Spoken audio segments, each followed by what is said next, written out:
Сіздердің назарларыңызға облыстық арнайы кітапханасына түскен газет-журналдан алынған Библия Фреш апта жаңалығын Егемен Қазақстан және Сарыарқа Самалы газетінен ұсынамыз. Нұр Отанның ресми сайтында партияның саяси кеңесі бекіткен партия ішілік іріктеуді өткізу ережесі жарияланды.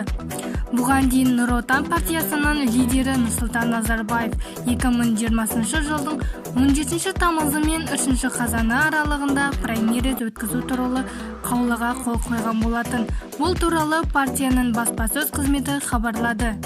Ережеге сәйкес праймериздің міндеті мықты лидер, мықты партия қағидаты бойынша шынайы және мықты көшбасшыларды партия қатарына тарту, белсенді және бастамашыл азаматтар үшін әлеуметтік лифт құру, елді дамыту мәселелерін талқылауға көпшілікті жұмылдыру, аймақтардағы жүйелі жұмыс үшін өзекті мәселелерді анықтау, сондай-ақ кандидаттардың жеке жауапкершілігін арттыру.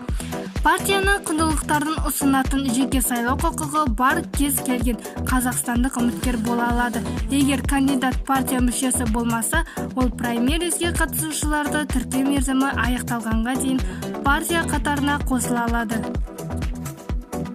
Кітап теңдессіз мұғалім. Әрбір адамның ең жақсысы досы өмір досы кітап болуы тиіс деген заңғар жазушы Мұхтар Әуезов.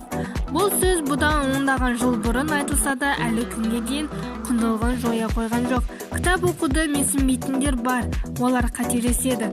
Шынтуайына келгенде кітапты еш өзге құрал алмастыра алмайды. Кітаптың адамға берері ұшан теңіз ғой. Мұны топшылап айтар болсақ, білімі мен мәдениет өрісінде дамытқын келе ме? Көкжиегінді кеңейткін келе ме? Шешен сөйлігі жол ашқын келе ме? Ғылым негіздерін үйренгін келе ме? Кітап оқы. Ойшыл Абай сөзімен айтсақ, пайда ойлама, ар ойла. Талап қыл артық білуге, артық білім кітапта. Ерінбей оқып көруге.